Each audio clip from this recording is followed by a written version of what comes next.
Salut à tous, c'est Matt, on se retrouve aujourd'hui pour notre vidéo du dimanche. J'espère que vous allez bien. Pas mal de choses à dire aujourd'hui, donc on va essayer de faire ça quand même au plus simple. Bitcoin en daily, vous vous souvenez de mon plan. Deux schémas possibles, soit on vient casser la liquidity pocket, on laisse une mèche, on réintègre, auquel cas je repasse pool. Soit en fait on la casse, on la traverse, et à mon avis ça sera sans doute d'un coup, et on ira chercher les 38K, voire en dessous, pour éventuellement rechercher un niveau à l'achat. Je répète que pour moi, personnellement, mon biais est à l'achat. Je pense qu'on peut dump, mais je pense pas qu'on aille beaucoup plus bas que les 38 ou que les 35. Donc je serais plutôt enclin à chercher un achat sur ces zones-là. Et du coup, on l'a fait un pile niveau, on a pile retesté l'ancien niveau, donc moi j'aime vraiment pas ça. Quand je vois ça, je me dis vraiment qu'il faut absolument qu'on aille mécher en dessous, qu'il y a trop de stops qui s'accumulent ici pour pas aller les chercher, donc je préfère ne pas acheter ici en me disant bah oui, mon stop est ici. Très clairement, ça c'est le giga piège, je ne ferai pas ça. Donc on l'attend. Il y a eu pas beaucoup de volatilité, je crois que je l'avais tweeté hier, mais entre le haut et le bas de la journée, il y avait eu même pas 1%, un peu moins que ce que j'avais fait un petit peu avant, il y avait je crois 0,07% de volat, c'est donc extrêmement bas. Ouais, hier on voit la bougie daily, il s'est absolument rien passé. Aujourd'hui j'espère que ça va bouger, même si ça dump, moi perso je m'en fous.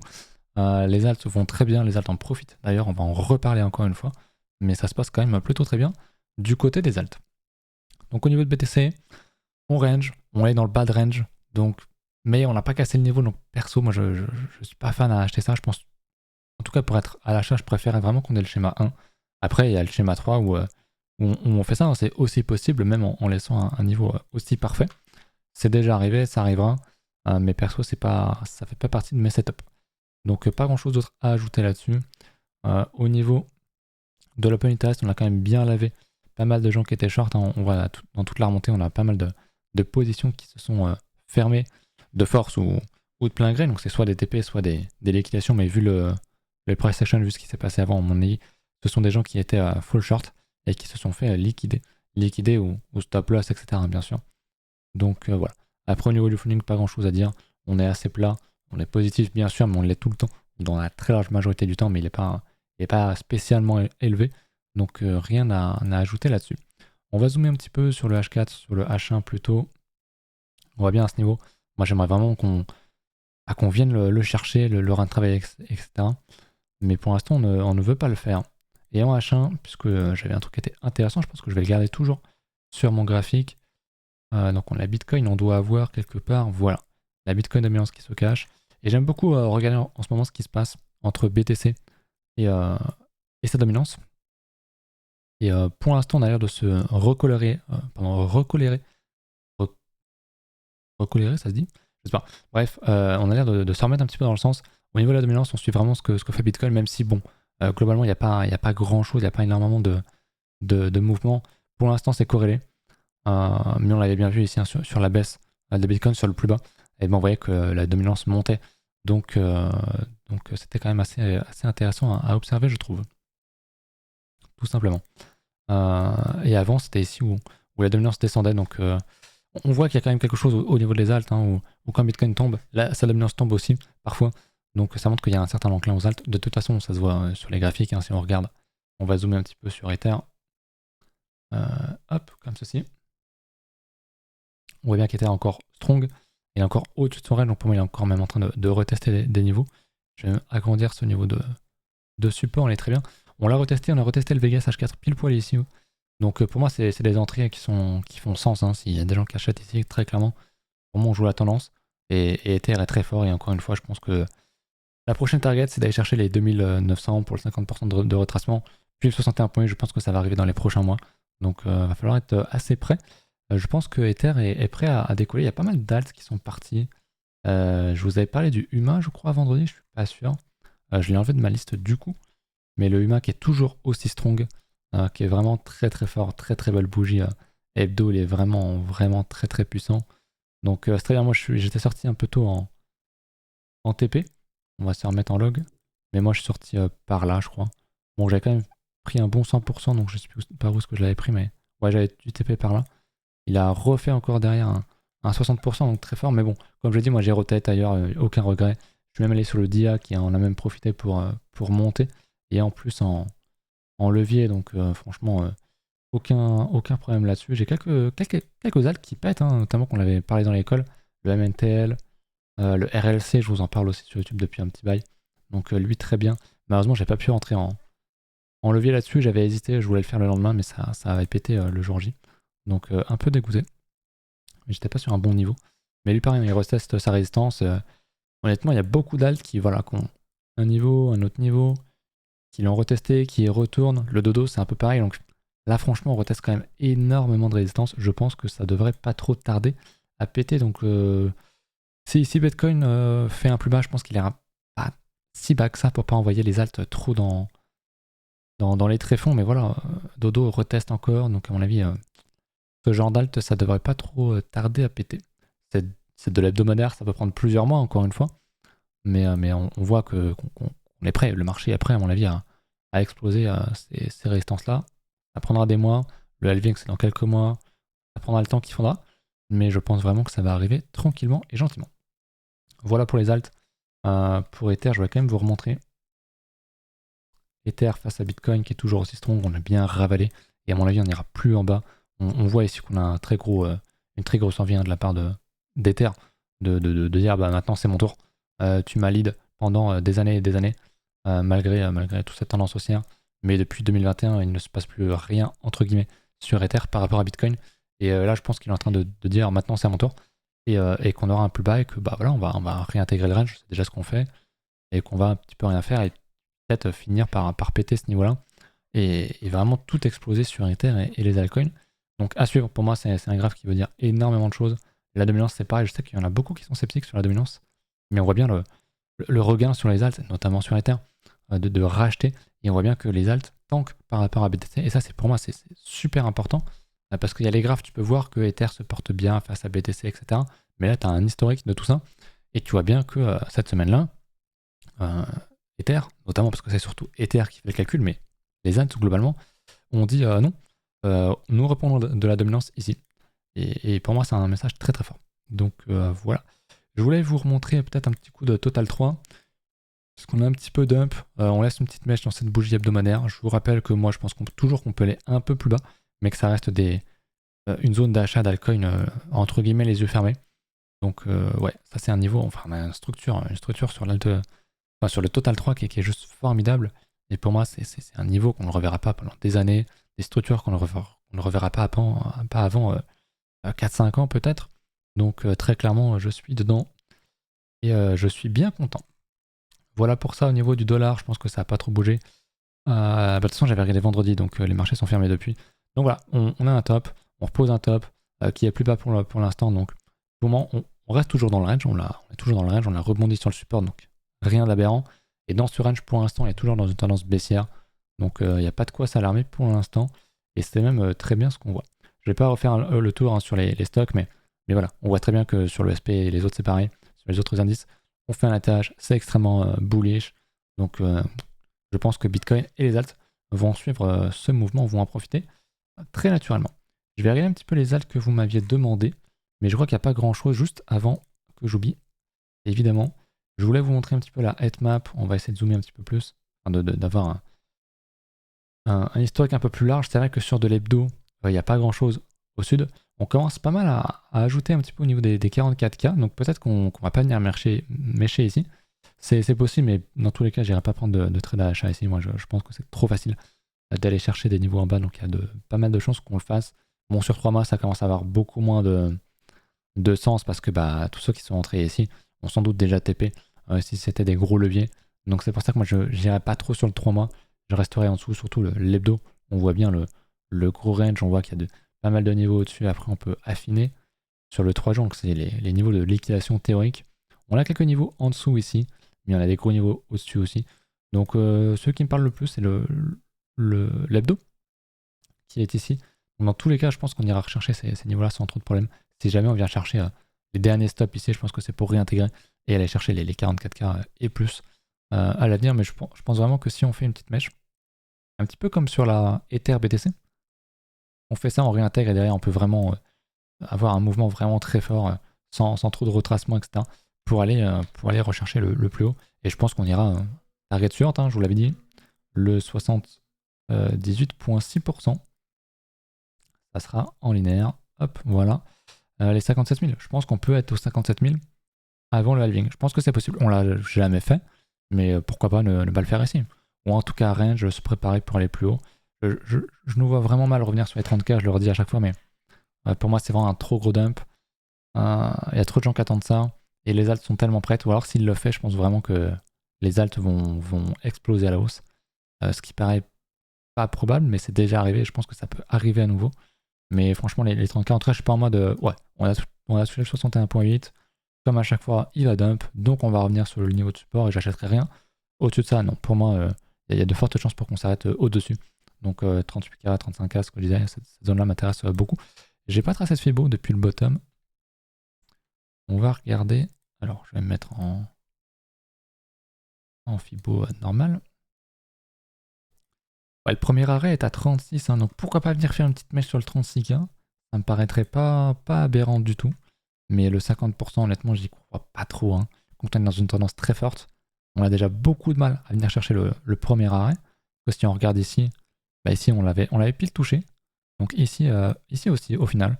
Et après, voilà, on l'a vraiment bien pump. Est-ce qu'on doit absolument revenir sur ce niveau-là? Franchement, non. On va le faire dans le bull run. Je crois qu'on l'a fait déjà à chaque fois, quelques fois. On regardera ça plus tard en comparaison des autres bull runs. Mais pour moi, c'est le 35-36K là, c'est pour moi le plus bas a priori. Après, on verra comment au jour le jour comment ça se passe. Mais a priori, je viserai pas trop bas. Dans tous les cas, je suis pas intéressé par Bitcoin, vous l'avez compris. Très clairement, je suis dans les alts et le reste m'importe vraiment que très peu. Je vais regarder vos alts. D'ailleurs, j'en profite pour Cryptoxer, j'ai fait le channel sur Discord, donc n'hésitez pas à venir. Je vois quelques pseudos qui me parlaient encore de l'événement. Venez, que je vous mette le rôle, comme ça on sera entre nous et on pourra se retrouver boire une petite bière ensemble et ce serait bien sympa. Du coup, Mehdi, qui sera là, je crois, me demande d'aller voir. Merci d'ailleurs pour le commentaire. Comparer le sushi et One Inch. Crypto, on va se mettre sushi ici. Alors, je sais pas si par comparaison tu voulais que j'ajoute ici One Inch. On va le faire dans tous les cas. On va le mettre nouvelle échelle de prix, pourquoi pas. Par contre, lui, il est. Faut tout mettre en log. Ah oui, lui n'est pas en log. Est-ce que je peux le mettre en log comme ça? J'ai un doute. Je vais le mettre sur la même échelle sinon. Il va falloir zoomer. Oh, c'est un enfer. C'est un enfer. Ok. Globalement, ils ont la même tête. Hein. Tu vois bien que ils ont la même forme, ils font des plus bas. Ah, quoique ici, le One Inch faisait un léger plus bas. Mais bon, globalement, ils ont la même tête. Je vais juste rester sur le sushi. J'en ai déjà parlé, puisque j'avais été dedans. Suite à cette grosse déviation, j'avais dit, hein, le retest de ce niveau-là, je vais me remettre en linéaire, le retest de ce support-là sera sans doute un très très bon niveau à payer. Et je pense pas me tromper. Souvent, quand on fait un beau niveau comme ça, un bas range, qu'on casse, qu'on réintègre, bah souvent ce niveau-là, c'est un très bon niveau de retest avant d'aller beaucoup plus haut. Donc pour moi, c'est assez clair sur le sushi, j'aime beaucoup. Je suis plus dedans parce que j'ai profité de cette hausse-là et je me suis paré pour aller sur autre chose. Mais j'aime quand même beaucoup le graphique, hein, c'est vraiment une grosse déviation, comme on aime. Réintégration, il y a du volume, il y a tout ce qu'il faut. Donc pour moi, il y a très clairement quelque chose qui peut se passer sur le sushi. Le One Inch, je vais quand même le regarder comme ça. Visuellement, pour avoir quelque chose de propre. C'est un peu différent le graphe. On a une belle résistance, pour moi il se prépare aussi à faire un espèce de double bottom un petit peu cassé avec un plus bas. Mais on voit bien qu'il y a une grosse résistance ici, donc qu'importe comment tu appelles ça. Grosse résistance en hebdo. À surveiller parce qu'il y a des niveaux aussi un peu plus loin. En vrai, je devrais plutôt le mettre quelque chose comme ça. Donc il y avait une belle structure ici. Beau double bottom ici à payer. Là, c'est vrai que c'est pour moi un peu tard, pas optimal. Mais pour moi, c'était déjà dedans. Voilà, tu attends. Tu attends que ça casse, tu attends qu'on ait du momentum. Voilà. Et puis s'il pète avant le reste, bah, très bien, tu pourras en vendre un petit peu pour remettre sur tes positions qui sont pas encore parties. Typiquement ce que j'ai fait avec le UMA et ce que j'ai fait avec toutes les merdes il y a début janvier, il y a un an du coup. Et ça m'a beaucoup profité. Donc c'est vraiment une stratégie qui fonctionne très bien. Voilà. Franchement l'école est top. Bah merci JLB. Ça fait plaisir. Ok, on m'avait demandé le rune. C'est Guigui qui me demande le rune. Le rune qui lui, typiquement, entre dans ce cadre où si t'en avais acheté là-dedans, bah c'était pas débile de sortir dans ce momentum là pour remettre l'argent que t'as ici, sur les alts qui sont pas encore partis. Et ça, ça a vraiment un effet multiplicateur vraiment énorme. Et il faut vraiment être capable de se détacher de ces coins. C'est super important émotionnellement. Et d'être prêt à juste à faire de l'argent, d'optimiser le marché et de pas être soumis au marché. Parce que quelqu'un qui n'est pas sorti, ça fait des semaines et des semaines qu'il ne fait rien. Et même qui perd, qu'il a perdu quasiment 50% de son portefeuille sur cette position-là. Alors que y a plein d'autres trucs qui, pendant ce temps-là, ont pété, sont en train de revenir sur des résistances, sont en train de les casser. Donc, faut vraiment, enfin, c'est mon avis. Ça demande une gestion un petit peu active, mais qui est quand même de l'hebdomadaire. Donc, tu peux faire le point une fois par semaine. Globalement, ça ne demande pas un temps précieux de fou. Mais je trouve que c'est vraiment, vraiment rémunérateur sur le long terme. Voilà. Le rune, donc, on va quand même regarder un petit peu ce qu'on a retracé. En linéaire, on n'est pas loin du 38.2. Donc, il a quand même déjà bien pété. Il y a encore un gros potentiel, qu'on soit bien d'accord. Moi, perso, ça m'intéresse pas d'entrer à ce prix-là parce qu'il y a plein d'autres alts qui sont vraiment encore dans ces structures-là et qui ont vraiment un potentiel beaucoup plus important. Maintenant, c'est vrai que le niveau idéal, bien en linéaire, ça serait de revenir sur le 70.6 ici. C'est un niveau de graphique, un niveau de support, ce serait vraiment parfait. Maintenant, comme souvent, on risque de s'arrêter sur le niveau d'avant. Ici, pourquoi pas avec le 61.8. Donc pour moi, tout ce qui est en dessous du 61.8, ici c'est une bonne zone. Ici pour moi c'est une zone de rachat. Classique, c'est souvent le 61.8, le 70.6, la fameuse RLZ. Mais ça, on voit très bien que voilà, c'est aussi des niveaux de support, donc c'est super important. Et donc, si on repasse en log, on voit que c'est une zone qui est quand même assez large. Donc, c'est pour ça que c'est compliqué. Perso, je m'y intéresserai pas comme ça. Je vais enlever tout ça. C'est possible qu'on revienne rechercher les 2,2. Hein. Et c'est possible, il y a des alts qui le font. Et ce serait une très bonne entrée, à mon avis, une excellente entrée.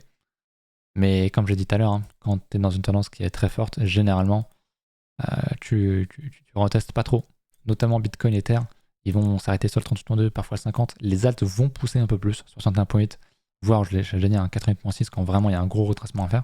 Là, je pense pas qu'on revienne ici, hein, les structures sont quand même un peu plus hautes. Donc 78.6, si on y va, pour moi, c'est gold. Ça serait vraiment le meilleur retracement qu'on puisse avoir là-dessus. Donc voilà. Uniswap, on m'a demandé aussi. Hop. Il faut juste que je mette Uni USDT, voilà, pour l'avoir sur Binance. Lui, typiquement, il est encore sur résistance, donc lui, il est prêt à péter, hein, comme le dodo, comme tout. Hein. Une touchette, une seconde, une troisième, on a l'air de vouloir y retourner. Donc ça sent le gros momentum quand on va casser ça. On peut assez légitimement s'attendre à un gros momentum derrière. Faire une rune, faire je sais plus quoi. Donc ouais, j'aime beaucoup ce qu'on a là. Et pour autant, c'est trop tard pour acheter. On est vraiment très très proche de la résistance. Donc on peut aussi très bien faire ça pour sortir tout le monde, aller choper une très bonne entrée et recasser derrière. Donc faites vraiment attention à ça. On est sur résistance, c'est compliqué d'acheter. Ça fait quand même pas mal de temps que ça commence à être très compliqué sur pas mal d'alts. On a chopé nos entrées s'il y avait un bon niveau. Mais ouais, le nid est... J'aime beaucoup, il ressemble un petit peu au Doge, à XRP, à tout ça. Un niveau bien clair, bien évident. Typiquement comme j'avais pu le tracer ici sur le Doge. Vous voyez, typiquement, on y retournait, c'était la troisième fois. Bah voilà, il a quand même replongé. Il a sorti quand même pas mal de monde. Ripple, je crois que c'est un peu... Non, Ripple, c'était un peu dégueulasse, mais le Doge est vraiment, vraiment propre. Pour le coup, très beau niveau. Je pourrais même tracer ça comme ceci. Hein. Je vais l'enlever. Vous voyez qu'on a un beau niveau. Un niveau 2, 3, 4. Et ça l'a pas empêché de prendre un bon moins 30%, je pense. Voilà, pile poil moins 30%. D'aller chercher des niveaux plus bas. Donc si on a ce genre de retest sur Uniswap, ça peut être pas mal pour une entrée. Mais quand tu vois Doge, moi je suis très très bullish. Hein. Encore une fois, hein, avant de voir un bull run, on regarde souvent le Doge, en tout cas les anciens. C'est vrai que c'est peut-être un peu moins vrai maintenant, mais c'était surtout c'était le seul alt shitcoin, meme coin de l'époque. Et donc quand il pétait, tu savais qu'il y avait de l'entrain pour le marché, tout simplement. Et on voit qu'il est quand même bien. On voit qu'il est vraiment bien. Et quand il va casser ce niveau-là, je pense que ça va fortement péter sur les alts. Tout simplement. Donc à suivre. Et de très très près, le Doge, c'est vraiment un très très bon indice pour le marché. Maintenant, il y a le Shiba aussi, qui globalement, je crois, a une tronche assez similaire. Alors pourquoi le Bit Shiba? Je sais pas pourquoi. On va regarder ici. Alors, est-ce que le Shiba a changé de nom? Je pense pas. Voilà. Pareil. Grosse résistance, 3 touchettes. On rejette pas mal. Quand ça va casser, on aura beaucoup de momentum. Encore une fois, je me mets en linéaire. Il n'y a personne qui est intéressé par ce range désertique. Alors qu'en structure, on a un bottom, on le défend, on a créé une grosse résistance, et si on casse ça, pour moi, c'est le signal ultime. Moi, je me place avant sur des structures un petit peu plus petites, mais t'achètes la cassure de ce niveau-là, t'es bien. Sauf si, évidemment, t'as un gros momentum et que la clôture se fait là, c'est trop tard. Mais si on casse ici, pour moi, c'est vraiment un très bon niveau. Le Shiba est très beau. Comme en vrai, il n'y a pas beaucoup d'alt, quand on y pense, qui sont dégueulasses. Ça n'existe quasiment pas. Il y en a quelques-unes hein, qui font des plus bas, vraiment des gros shitcoins, etc. Ou genre le IOS, etc. Je crois qu'on en parlait en stream la dernière fois. D'ailleurs, je sais pas si je vais en faire un ce soir. D'habitude, j'en fais un, mais comme j'en ai fait un vendredi, je sais pas. Le IOS, voilà, qui a fait un ATL par rapport à 2020, c'est n'importe quoi. Et qui vient tout juste de trouver un bottom là, il y a quelques mois. Bon, et c'est clair que j'irai pas parier là-dessus. Et pour autant, il va profiter de la hausse du marché. Que le projet soit mort ou pas, il y a des chances quand même qu'il en profite. Mais j'irai pas là-dessus. Le hype aussi était pas fou. Après, il y avait quand même une hype il y a quand même très peu de temps. Donc il devait dégonfler. Le CRV, je sais pas si j'en ai parlé dans la dernière vidéo. J'en ai parlé en stream très très bien. Vraiment, on voit qu'on fait une petite déviation sur Mesh, on fait une structure, et là on est en train de retester le niveau. Donc très clairement, moi c'est quelque chose qui m'intéresserait. Si je débloque une nouvelle position prochainement, très clairement je vais là-dessus et en levier. Hein. Parce que même si je suis en x2, le stop il est très très loin. Donc le CRV très bien. Après voilà, c'est une grosse cap, mais quand même assez volatile, donc ça m'intéresse pas mal. Le CRV vraiment très très bien, j'aime beaucoup. Comme plein d'autres, hein. Encore une fois, le route avait bien, je vous en parle de temps en temps, le route a bien repump entre guillemets, a bien retrouvé de l'intérêt aussi, avec une belle bougie qui réavale tout. Ah oui, je sais ce que je voulais vous évoquer. Le Link en daily qui nous a fait une déviation. Je m'attendais à ce qu'on aille plus bas. Idéalement, je le pense toujours, ce serait toujours un niveau exceptionnel. Le 9 $ et quelques. Mais soyons francs, je pense pas qu'on y aille. Link est très fort, Link est connu pour ne pas avoir beaucoup de retracement. En linéaire, on a retapé le 38.2, on a laissé une mèche et puis on est reparti quoi. C'est un grand classique des tendances haussières, hein. C'est très rapide, très puissant. Et t'as peu d'entrées, c'est très dur d'entrer sur des niveaux qui sont déjà hauts, mais en fait, tu vas toujours plus haut. Donc c'est compliqué. Mais on voit bien sur le range daily, là. On fait une petite déviation, typiquement ce que j'attendrais sur Bitcoin, hein, c'est ça. Hein. C'est qu'on vient de faire un truc comme ça et qu'on reparte. Et lui, bon bah voilà, je pense qu'il va venir recasser sa résistance du haut. Très haussier aussi, hein, je veux dire. Magnifique, hein, magnifique le Link. Donc pour de la continuation haussière, franchement, le Link est un des plus strong, je trouve. Très fort, très très bien. Voilà, écoutez, je crois que c'est à peu près tout. Je réfléchis, je regarde mes onglets, mais j'ai pas grand chose d'autre à vous évoquer, je crois. Globalement, le marché range depuis quelques jours, donc on l'attend. Ça va finir par se débloquer. J'espère que ça prendra pas trop de temps. Mais voilà, je pense qu'on va voir quelque chose de très très fort sur les alts. Et ça vaut le coup de mettre ses efforts de concentration sur les alts. Même si Bitcoin dump, même si les alts redump, ça nous donnera encore de très bonnes occasions de rentrer. Notamment sur certaines qui sont un peu hauts. Peut-être qu'elles viendront chercher des niveaux plus bas. Donc ce serait pas mal. Voilà. Je vous laisse là-dessus. Je sais pas si je stream ce soir, je sais pas trop. J'en ai fait un vendredi, donc je verrai. Et puis ma foi, sinon, écoutez, on se retrouve mercredi prochain pour la prochaine vidéo. Je serai pas là, donc je serai à CryptoOxer, donc je parle dès le jeudi. Donc le vendredi, il n'y aura pas de vidéo, il n'y aura pas de stream. Le dimanche, je suis pas sûr parce que c'est le jour où je reviens, donc à voir. Ça serait pas mal quand même de faire un petit stream. Et puis voilà. Pour ceux qui viennent à Auxerre, encore une fois, venez sur le Discord, dites-moi que vous venez, comme ça je vous mets le rôle et on pourra se retrouver entre nous bien tranquillement. Allez, à la prochaine.